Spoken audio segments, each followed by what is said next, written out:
Jangan lupa subscribe channel YouTube TVRI Bengkulu, like, komen, dan nyalakan notifikasinya.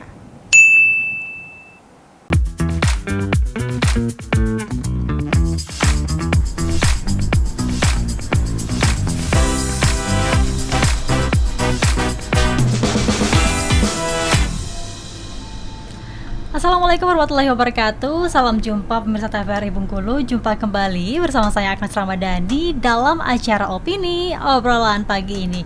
Nah pemirsa, untuk menjadi pekerja dan juga berkarir itu sebuah pilihan yang berbeda. Kalau misalnya berkarir, kita tuh butuh dukungan, tekad, modal, dan juga skill nih. Nah pemirsa, tema kita hari ini yaitu berkarir itu pilihan. Sudah hadir bersama saya di pagi hari ini Mbak Anissa Sabilidina Mulyadi dari Wanita Berkarir. Selamat pagi Mbak Nisa. Selamat pagi.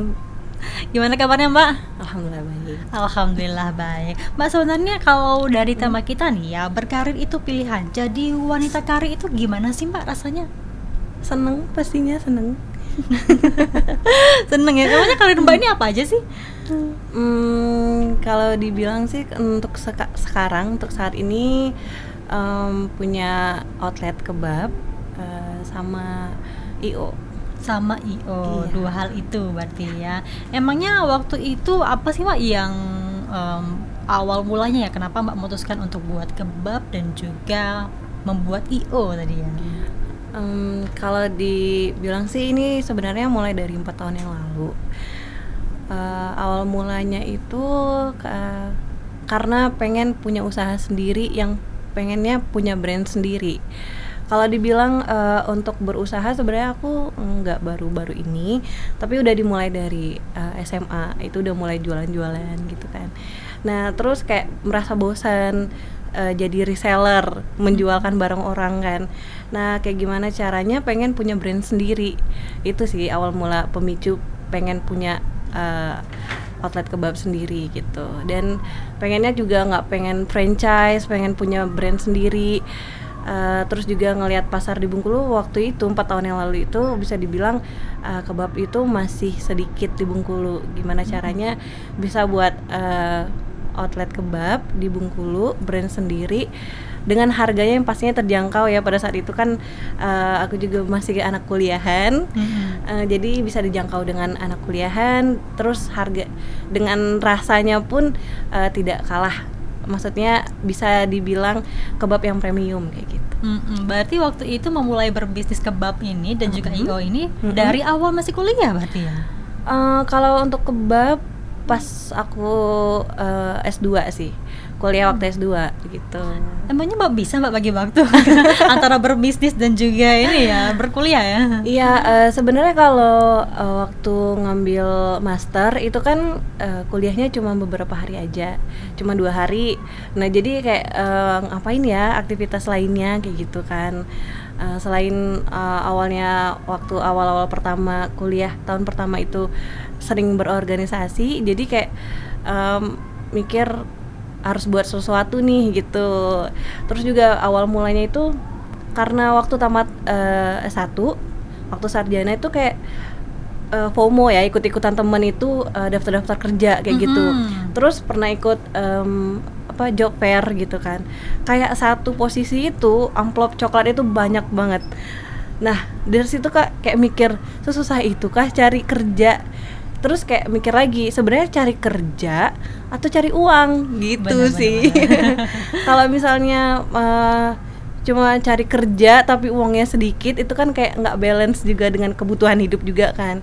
Terus kayak dulu tuh juga mikir UMR di Bengkulu pada saat itu tuh masih 1,5 juta gitu. Nah jadi kayak mikir, aduh kayaknya kalau untuk kebutuhan, kan kita mikirnya panjang ya. Aduh nanti kalau misalnya berkarir kerja terus UMR segini-segini aja, kalaupun naik juga bertahap gitu. Kita kan wanita kan udah pastinya mikirnya mau nikah, mau punya anak, terus juga pastinya susah ya bagi waktu, kalau apalagi kalau udah punya anak. Jadi mikirnya udah panjang sih. Duh gimana ya caranya, kayaknya harus punya usaha sendiri gitu. Dengan tujuan kita punya usaha itu di awal-awal kita benar-benar kayak nge-branding dalam artian setelah 3 tahun lagi aku pengennya udah santai, udah tinggal di rumah aja menghandle-nya, maksudnya bisa dihandle dari rumah ataupun dari jauh kayak gitu. Alhamdulillah sampai sekarang sih kesampaian cita-cita itu. Iya. Tapi kalau Agnes boleh tahu nih Mbak, kenapa sih Mbak lebih memilih kebab ketimbang makanan jenis lainnya? Apakah karena suka kebab? Sebenarnya kalau dibilang ya karena suka kebab. Pertama juga faktor lainnya adalah kebab di Bengkulu pada saat itu juga masih sedikit, jadi ngelihat peluang ya. Terus juga kebab itu kayak harganya mahal gitu.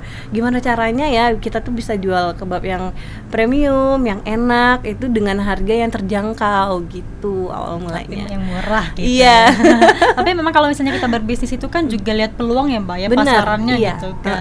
Kalau Mbak sendiri juga kayak gitu waktu awalnya kan? Jadi awal mulanya ya emang peluang karena di Bengkulu itu dulu tuh masih sedikit kebab, ya why not, kenapa nggak dicoba. Terus juga selain itu juga sebenarnya karena kebab tuh buatnya simple sih ya gitu. Terus juga kemungkinan ruginya itu juga sedikit karena kan tinggal dibuat sesuai dengan orderan, kita nggak nyetok yang barang yang udah dimasak seperti itu. Berarti Mbak ini tipikal orang yang berkarir ya, bukan yang jadi karyawan di suatu instansi gitu ya? Kalau dibilang pernah jadi karyawan pernah dicoba gitu kan. Cuman kayak di dalam hati tuh aduh kayaknya enggak deh. Kayak kita datang ke kantor tapi otak kita nih berpikir gimana ya caranya kita buat ini. Jadi kayak udah merancang sesuatu kayak gitu. Jadi bisa dibilang kita datang tapi diri kita tuh nggak di sana gitu, jiwa kita nggak di sana. Emang bukan basicnya gitu ya. Emangnya kan ini kan kebab dan juga IO. Kalau IO ini itu awal merintisnya juga seperti kebab ya? Sebenarnya kalau untuk IO ini awal mulanya itu karena diajak teman untuk ikutan wedding organizer dari salah satu WO terkenal di Jakarta itu buat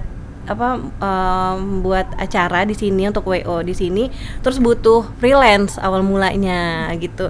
Nah di situ mereka benar-benar bukan yang freelance hari ini ikut ya gitu, bukan dalam artian harus nyerahin CV terus dia menseleksi, terus juga kita belajar banyak dengan harapan di sini setelah ini kita bisa buat IO ataupun WO gitu. Jadi setelah itu langsung kita kerjasama sih dengan ada teman juga di wedding kan, di vendor wedding juga. Nah dari situ sih awal mulanya, terus berlanjut sampai sekarang. Iya. Apalagi kan sekarang tuh IO sudah mulai banyak Mbak. Iya, ya. benar. Tapi sekarang lebih ke WO ya Mbak cerita tadi ya.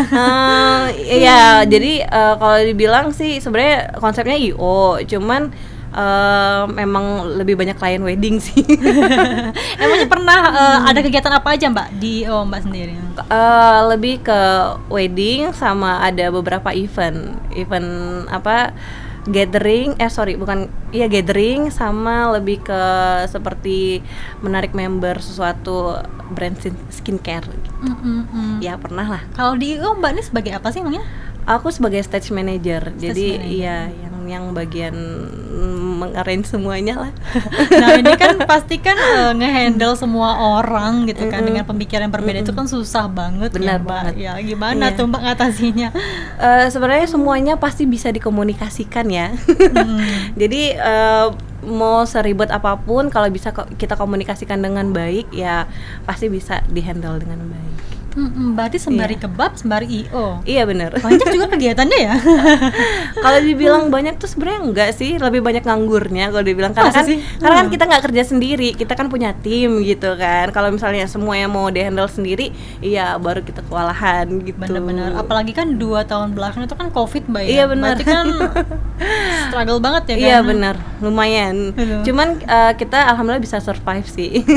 Alhamdulillahnya. Alhamdulillah. Ya. Kalau misalnya kebab itu Mbak ada mentornya nggak sih? Ketika berbisnis itu kan harus punya skill kan ya. Bagaimana cara kita manage uang dengan modal yang besar gitu kan. Bagaimana cara kita dapat untung gitu kan. Bener. Kalau dibilang dengan modal yang besar tuh enggak ya. Karena awal mula aku berusaha itu sebenarnya startnya bukan di kebab ini gitu. Jadi kan dari SMA itu aku udah mulai jualan-jualan, jadi reseller, modal gambar doang gitu kan. Jadi udah pernah ngerasain yang namanya punya uang gitu. Jadi kalau kayak misalnya kita kerja sama orang dengan UMR di Bengkulu, tahu sendiri, aduh kayaknya enggak deh. Nah karena pernah ngerasain gitu yang namanya cari uang sendiri walaupun cuma jadi reseller gitu kan. Nah sekarang tuh pengen setelah itu lebih berpikir untuk bagaimana tuh kita nggak nyari uang tapi uang cari kita gitu sih. Bener sih. Pemikiran kayak gitu kayaknya masih langka banget ya orang-orang. Kalau misalnya orang-orang kan cari amannya ya jadi karyawan aja gitu kan, dengan UMR yang segitu tapi per bulan dapat masukan yang pasti gitu kan. Oke, Mbak Nisa, kita jeda dulu nih. Nanti kita bahas lagi terkait dengan tema kita, yaitu berkarir itu pilihan. Pemirsa, kami akan kembali setelah jeda pariwara berikut ini.